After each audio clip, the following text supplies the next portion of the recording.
is set, and the second half is underway. Sykes is at his 8-yard line.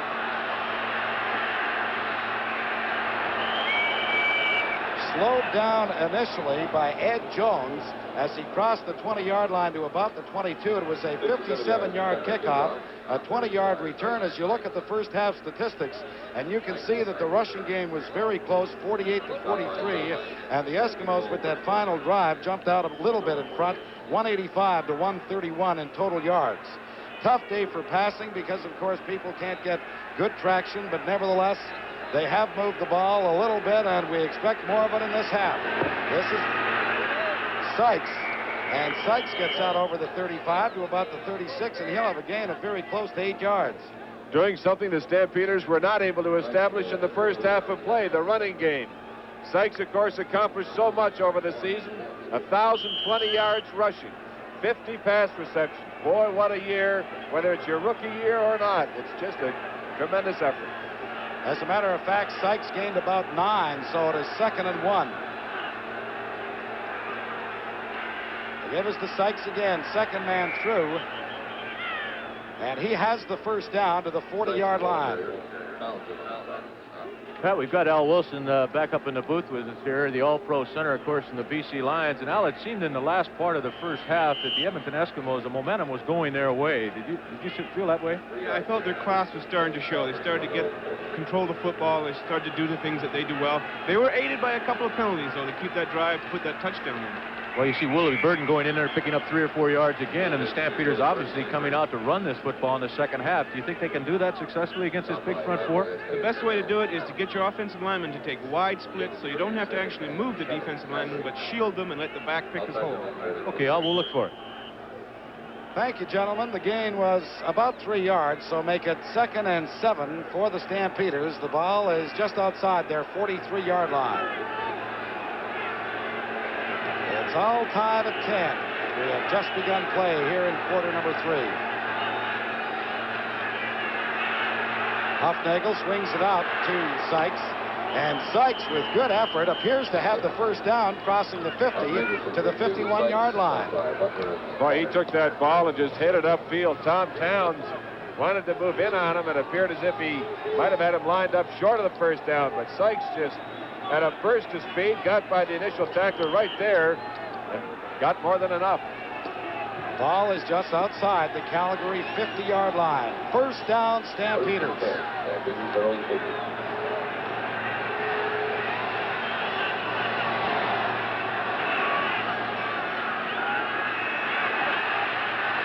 Hufnagel looking for Forzani, and he overthrows it.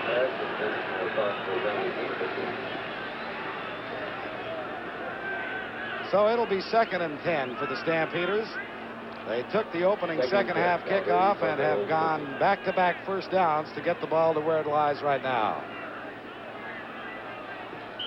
And of course, every series becomes so critical now as you take a look at one of the 1979 Grand Prix that will be awarded to the outstanding offensive and outstanding defensive players in next week's Grey Cup game, compliments of Labatt's.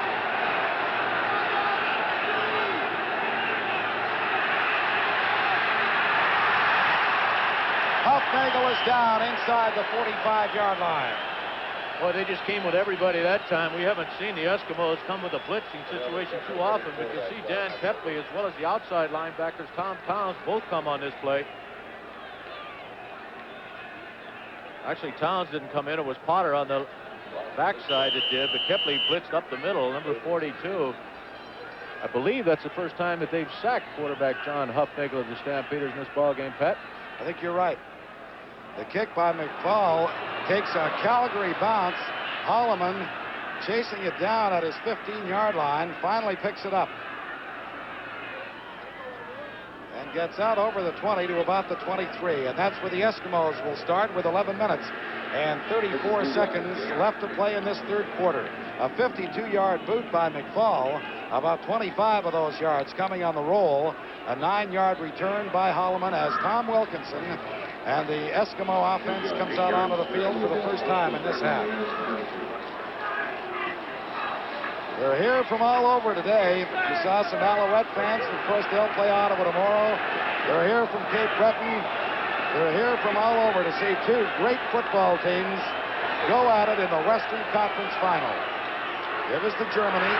That's the hole. Has the first down over the 35 to about the 39-yard line.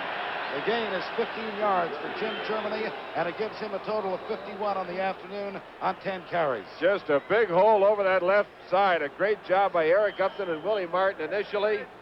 Germany's able to pick up a few more blockers, get a little extra yardage. Tommy Scott's out there, George McGowan as well.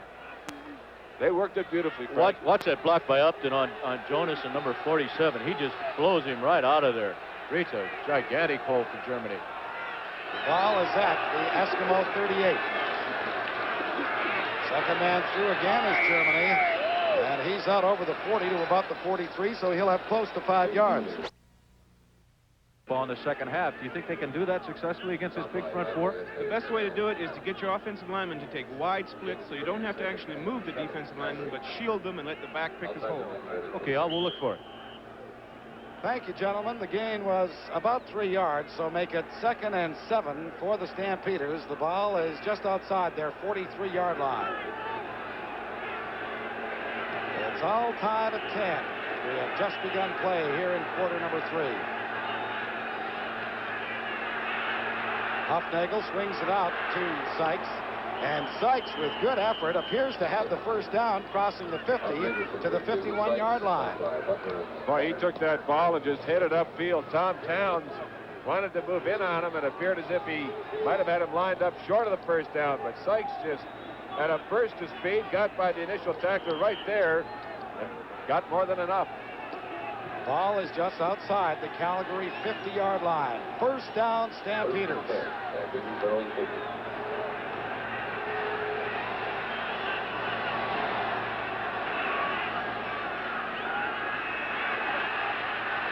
Hufnagel looking for Forzani, and he overthrows it.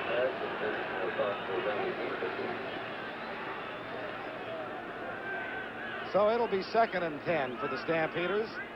They took the opening second half kickoff and have gone back-to-back first downs to get the ball to where it lies right now. And of course, every series becomes so critical now as you take a look at one of the 1979 Grand Prix that will be awarded to the outstanding offensive and outstanding defensive players in next week's Grey Cup game. Compliments of Labatt's.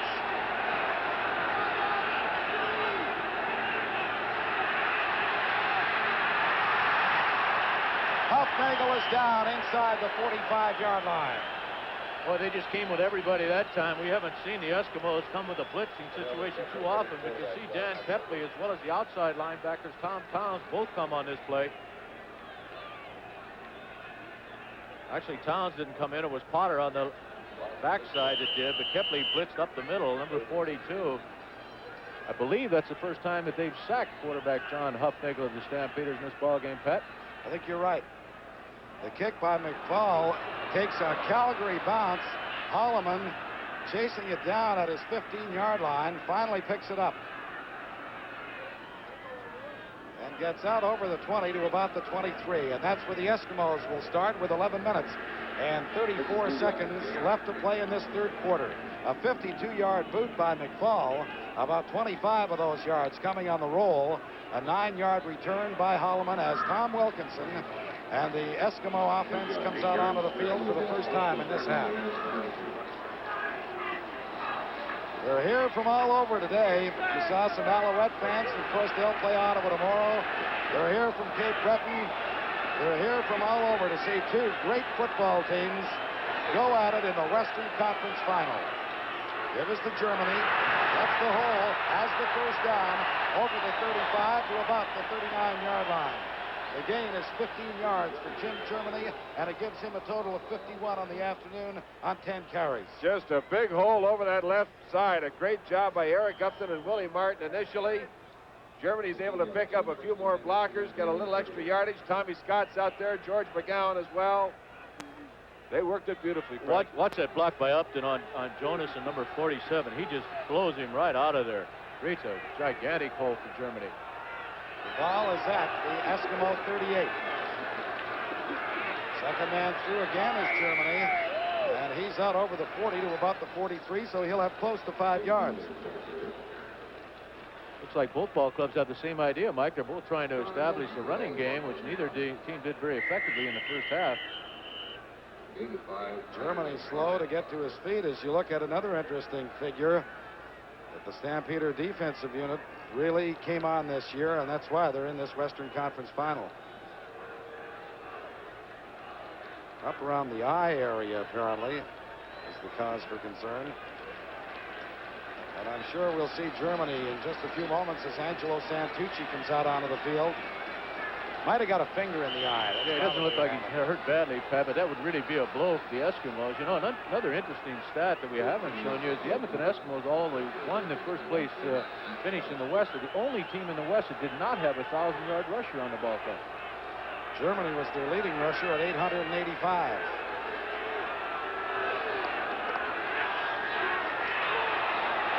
Warrington was looking for the first down, but the Stampeders read it beautifully and actually nailed him just about at the line of scrimmage. Well, it's a 10-10 ball game with 9:54 to play in the third quarter, and the CFL on CTV continues in a moment. At Canadian Pacific, we're always looking for new services we can offer to you. And now, we're about to unwrap 2 new ones. This one, from our people in Canbar, picks up and delivers small packages for businesses across Canada.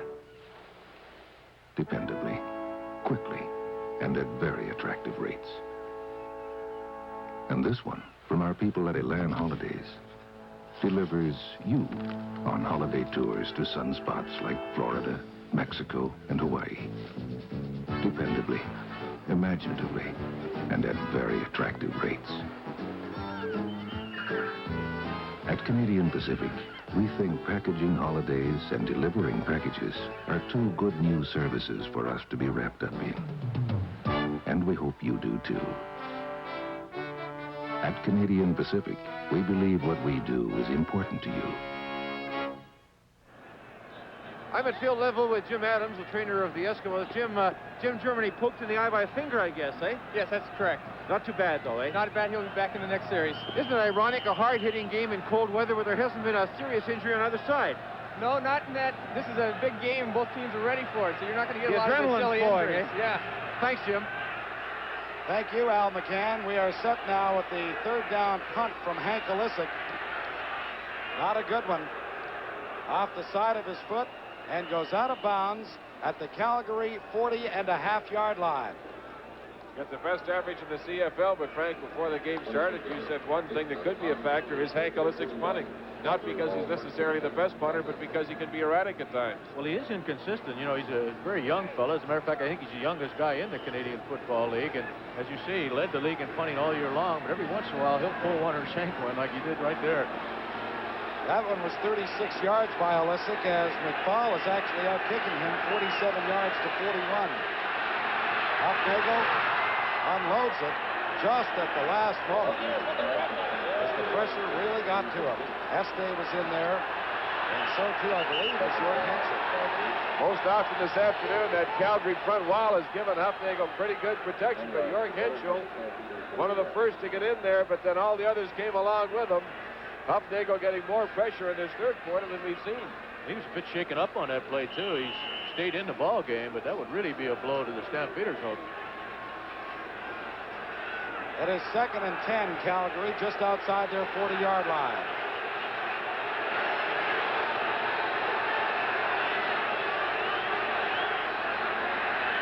Over the middle to Kirk. He's got the ball. Now, does he have the first down? He's very close to it. Laverato wrapped him up at about the 51-yard line. And they actually spotted at the 52, so it'll be a Stampeder first down. Nothing fancy, just a little look in. Delivers it pretty well, and you know, he's still operating with that jammed thumb, and this cold weather isn't going to help those circumstances at all. Pretty gutty performance by John Hufnagel this afternoon. One thing about it, that'll take the rush away from you if you get rid of the ball that quickly. Kirk has caught only 2 passes, but he saw the yardage, 65. Hufnagel going deep for Armstead. He was in behind the coverage but the ball was overthrown. Joe Holloman on the coverage for the Eskimos. Big D. Fennell really gets to John Huffnagel once again after he releases his ball. See him coming in from the backside. Joe Holloman was the defender back there with Armstead, but the ball was overthrown by a good 5 yards. It'll be 2nd and 10 now for the Stampeders. We're just into the 3rd quarter. 8:11 remaining. Those heavy hits a little harder to take, too, when you're as cold as those players will be. Ball is just outside the Calgary 51-yard line. 2nd and 10. Huffnagel swings it out to Sykes, but it was over his head. I think they took Al Wilson's suggestion and spread that defensive line out, but they didn't do one thing. They didn't even touch Ron Este on this play. Watch him get in on quarterback John Huffnagel completely free. I think it was Humphreys on that left side there that slipped and fell. Nobody touched Ron Este. And that means that Cyril McFall will be punting on 3rd and 10. He stands at his own 38-yard line. Holloman and Highbar are inside the Edmonton 10. Another good punt by McFall. This is Highbar at his 8-yard line.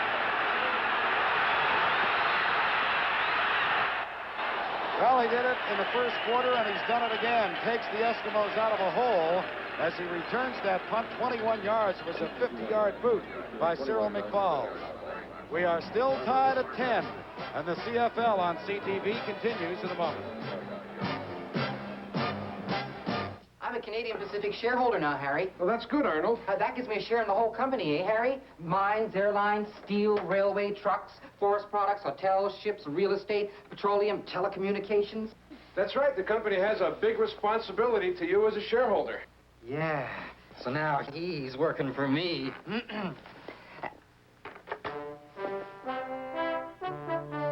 At Canadian Pacific, we believe what we do is important to you. Wherever you're watching this Western Conference final across our great country, we hope you're enjoying it. We know this much. 43,000 people are alive here at Commonwealth Stadium. They're cheering on every play. And now they want to see the Eskimo offense get moving.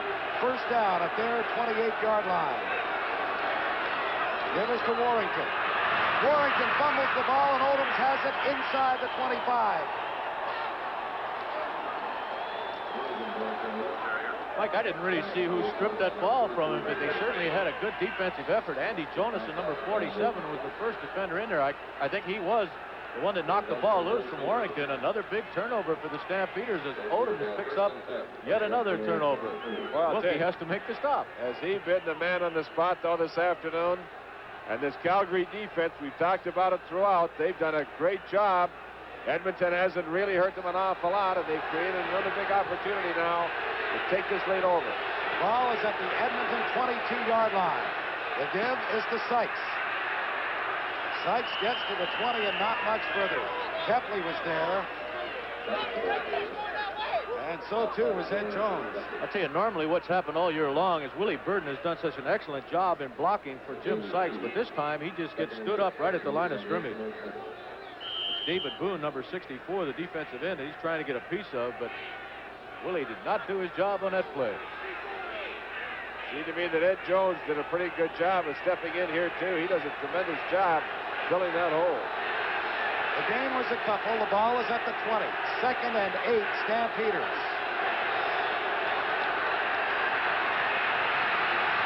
Huffnagel looking for Armstead in the end zone. No good. Greg Butler knocks the ball away from Willie Armstead to prevent the touchdown. It appeared as if Armstead was open there momentarily, Frank. I thought he had a step or two on Butler, but what a great recovery.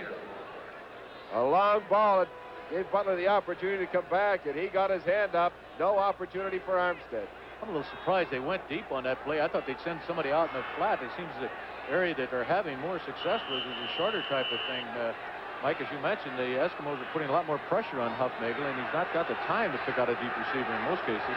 And Fall's field goal try will come from the 27. And it is good. The Stampeders are back in the lead at 13-10 with 5 minutes and 38 seconds left to play in this 3rd quarter. Let me tell you, A young football team capturing the lead at this stage has to mean an awful lot to them. Well, we've got Al Wilson back with us once again, the outstanding offensive center of the BC Lions. And Al, you said that the Stampeders would need 2 big breaks. Odoms, of course, picked off that interception and scored in the first half. Now he comes up with another fumble, resulting in 3 points. Is that enough for them? I don't know. Edmonton's coming on too strong. I want to see this control of the Edmonton offense now. If the defense can hold them and force them and maybe get another field goal out of it, they can win the game. It's not the biggest break in the world. I think a touchdown would have been the break that would broke it for the... Wilkie seems to have tried to run the ball an awful lot in this second half. Is he going to start throwing it now? He doesn't have to gamble yet. He's doing all right. He keeps staying to his shorts. He's going inside. There he goes. He's going up the middle again. Okay, Al, thank you. Thanks very much to Al Wilson as Jim Germany gets out to the 40-yard line, and his gain will be 5 to make it 2nd and 5 for the Eskimos from that point. They elected to take the ball at the 35 rather than have the Stampeders kick off, and we have an injured Calgary player on the field right at this moment, I believe. Oh, is it Andy Jonason? I think it is the man who created that turnover that Frank was just speaking to Al Wilson about. He's had a big afternoon for them. That front four, just to go over it again for you, of the Stampeders features Reggie Lewis, 60, Andy Jonason, 47, John Helton, 77, and Ed McElhenney, number 64. And they have done a good job in containing this Edmonton offense this afternoon. There's the Stampeder linebacking core led by Ollie Bakken, number 50 in the middle, with John Palisetti and Blaine Lamoureux on the outside. Cornerbacks are Irvin and Odoms, and as Mike pointed out, Ray Odoms has come up with 2 big plays today. You know, the young team, they always are concerned about lack of experience in playoff games, because when you get down and what might happen to you if you don't have the confidence that experience brings. But I think this Calgary Stampeder team, being as strong as they have been coming into the game, playing Edmonton even and having a lead at this stage of the third quarter has to help them an awful lot.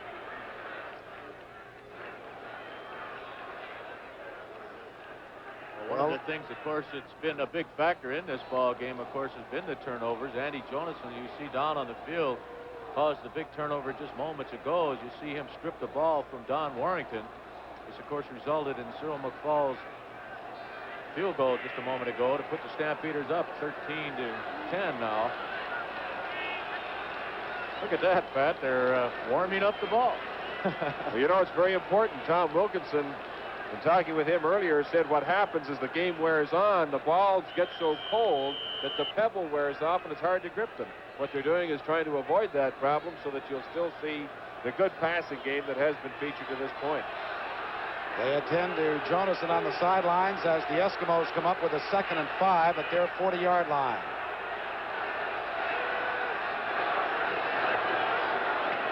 There to be some movement. A flag comes down as Germany gets the first down and is all the way out to the 50. A 10-yard run by Jim Germany for the first down. Flags did come down, though, the moment the ball was snapped, and we'll have to wait and see whether Calgary was offside or Edmonton was illegal procedure. I think it's McElhenney once again, Pat, as you saw in the first half, who jumped before the ball was snapped. Number 64, offside. Penalties declined. First down. Well, you're right, Frank. It was McElhenney, as you heard referee Don Barker say. So it's a first down for the Eskimos with 4 minutes and 38 seconds left to play in the third quarter, and the Stampeders out in front, 13-10. A lot of things happening on the sidelines, as you can see, and a lot happening on the field right now as the give is to Germany, and he stood up by John Helton just as he got to the line of scrimmage. Well, they're trying to run right up that middle area where Andy Jonason had been. Miles Gurrell has replaced him, but John Helton does a tremendous job stopping it up this time, Frank. There's no running room at all. He's getting away from Bob Howes, the veteran offensive center of the Eskimos, and the gain is limited to 1 yard. There's 4 minutes remaining now in this third quarter, and Jonason's being taken in the dressing room. The Calgary Stampeders is kind of doubtful that he'll return to action. He looks in a great deal of pain. Miles Gurrell is up against Eric Upton, both graduates of the University of Ottawa. Wilkinson is down inside the 45-yard line. Well, that was Gorell, the fellow that replaced Andy Jonason, and they really didn't expect a big rush from this giant. Gorell is about 6'7", 270 pounds, but he's the one that sacks quarterback Tom Wilkinson here. He gets away from Eric Upton, the left offensive guard for the Eskimos, and Wilkie has no chance to deliver the football. It'll be 3rd and 15. Taking a little extra time as you see the quarterback sacks. A little extra time. He was trying to go deep. He had 2 receivers isolated and wanted to go for the home run ball. Olisic is standing inside his 30 and gets the boot away. Oh, this is a dandy. This is over their head. Kirk is at his goal area. And he gets to about the 10-yard line. But what a punt by Hank Olisic, 64 yards. It is Calgary 13, Edmonton 10, and the CFL on CTV continues in a moment. At Canadian Pacific, our subsidiary, Great Lakes Paper, is rolling right along in the forest products industry. Not long ago, newsprint was their only product. But to make better use of forest resources, Great Lakes began to expand manufacturing facilities. They increased the capacity to produce newsprint and expanded to produce kraft pulp for a variety of paper products. Together, we expanded into stud lumber for construction. And further expansion can produce wafer board and particle board for building and furniture. At the same time, more efficient mechanization expanded Woodland's operations. And now the woodlands themselves are much better utilized than ever before. At Canadian Pacific, when things get